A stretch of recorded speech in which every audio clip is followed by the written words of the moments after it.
our motivations are unbelievably interesting. I mean, I've been working on this for a few years, and I just find the topic still so amazingly engaging and interesting. So I want to tell you about that. The science is really surprising. The science is a little bit freaky, okay? We are not as endlessly manipulable and as predictable as you would think. There's a whole set of unbelievably interesting studies. I want to give you two that call into question this idea that if you reward something, you get more of the behavior you want. If you punish something, you get less of it. So let's go from London to the mean streets of Cambridge, Massachusetts, in the northeastern part of the United States. And let's talk about a study done at MIT, Massachusetts Institute of Technology.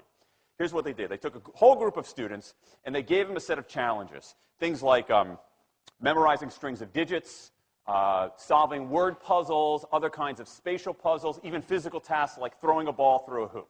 Okay, they gave them these challenges, and they said to incentivize their performance, they gave them 3 levels of rewards. Okay?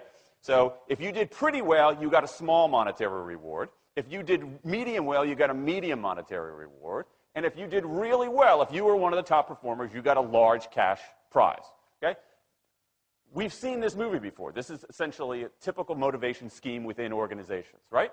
We reward the very top performers, we ignore the low performers, and the other folks kind of in the middle. Okay, you get a little bit. So what happens? They do the test, they have these incentives. Here's what they found out. 1, as long as the task involved only mechanical skill, bonuses worked as they would be expected. The higher the pay, the better their performance. Okay, that makes sense. But here's what happens. But once the task called for even rudimentary cognitive skill, a larger reward led to poorer performance. Now, this is strange, right? A larger reward led to poorer performance? How can that possibly be? Now, what's interesting about this is that these folks here who did this are all economists, 2 at MIT, 1 at the University of Chicago, 1 at Carnegie Mellon, okay, the top tier of the economics profession. And they're reaching this conclusion that seems contrary to what a lot of us learned in economics, which is that the higher the reward, the better their performance. And they're saying that once you get above rudimentary cognitive skill, it's the other way around. Which seems like this kind of, the idea that these rewards don't work that way seems vaguely left-wing and socialist, doesn't it? It's kind of this kind of weird socialist conspiracy. For those of you who have those conspiracy theories, I want to point out the notoriously left-wing socialist group that financed the research, the Federal Reserve Bank. So this is the mainstream of the mainstream coming to a conclusion that's quite surprising. Seems to defy the laws of behavioral physics. So this is strange. A strange finding. So what do? They say, this is freaky. Let's go test it somewhere else. Maybe that $50 or $60 prize isn't sufficiently motivating for an MIT student, right? So let's go to a place where $50 is actually more significant relatively, right? So let's take the experiment. We're going to go to Madurai, India, rural India, where $50, $60, whatever the number was, is actually a significant sum of money. So they replicated the experiment in India roughly as follows. Small rewards, the equivalent of 2 weeks' salary.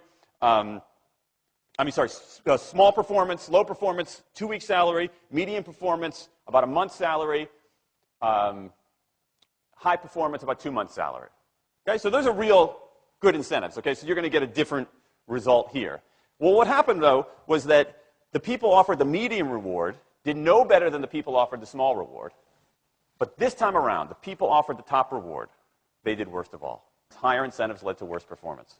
What's interesting about this is that it actually isn't all that anomalous. This has been replicated over and over and over again by psychologists, by some extent by sociologists, and by economists, over and over and over again.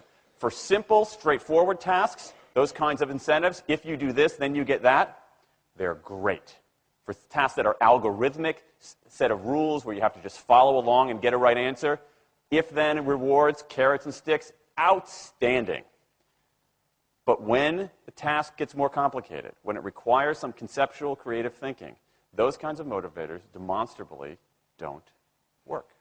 In fact, money is a motivator at work, but in a slightly strange way. If you don't pay people enough, they won't be motivated.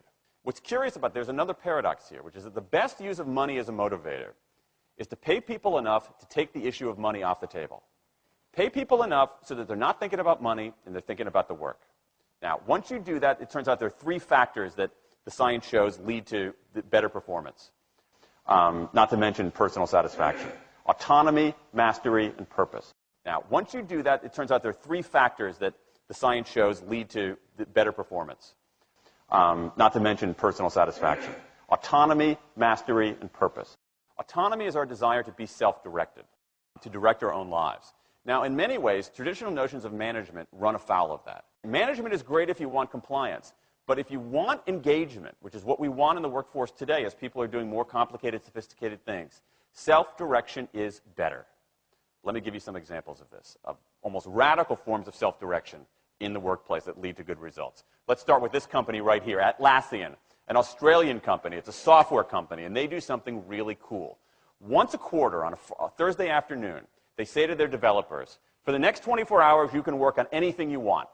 You can work on it the way you want. You can work on it with whomever you want. All we ask is that you show the results to the company at the end of those 24 hours in this fun kind of meeting, not a star chamber session, but this fun meeting with beer and cake and fun and other things like that. It turns out that that one day of pure, undiluted autonomy has led to a whole array of fixes for existing software, a whole array of ideas for new products that otherwise had never emerged.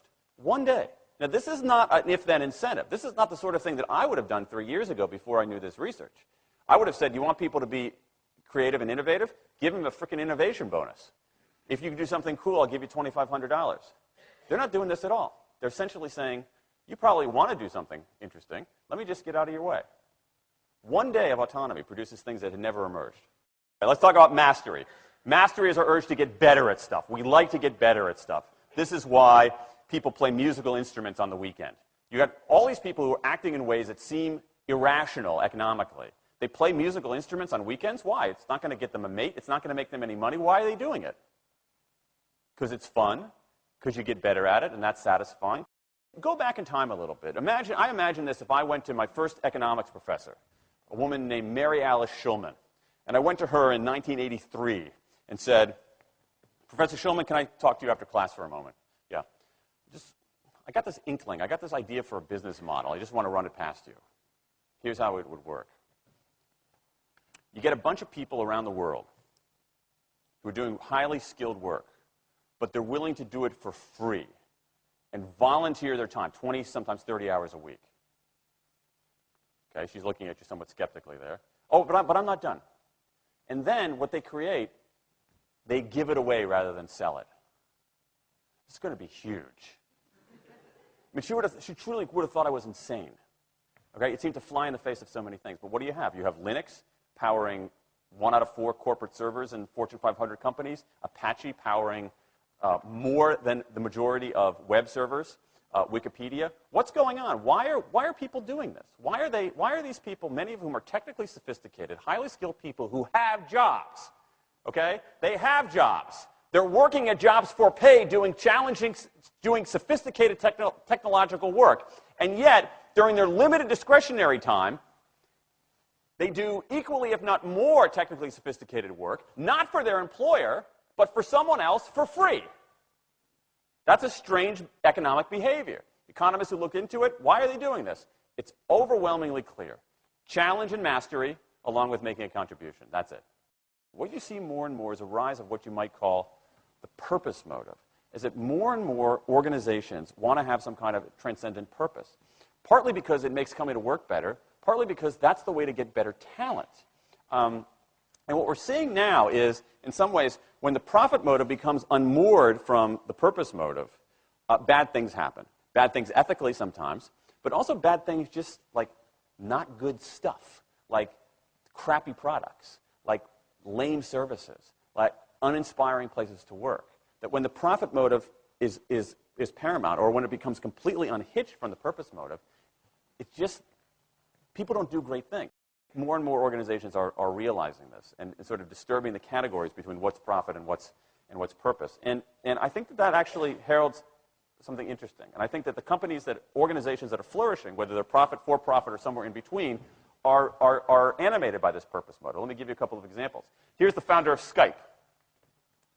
He says, our goal is to be disruptive, but in the cause of making the world a better place. Pretty good purpose. Here's Steve Jobs. I want to put a ding in the universe. All right? That's the kind of thing that might get you up in the morning and racing to go to work. So I think that we are purpose maximizers, not only profit maximizers. I think the science shows that we care about mastery very, very deeply. And the science shows that we want to be self-directed. And I think that the big takeaway here is that if we start treating people like people and not assuming that they're simply horses, slower, smaller, better-smelling horses, if we get past this kind of ideology of carrots and sticks and look at the science, I think we can actually build organizations and work lives that make us better off, but I also think they have the promise to make our world just a little bit better.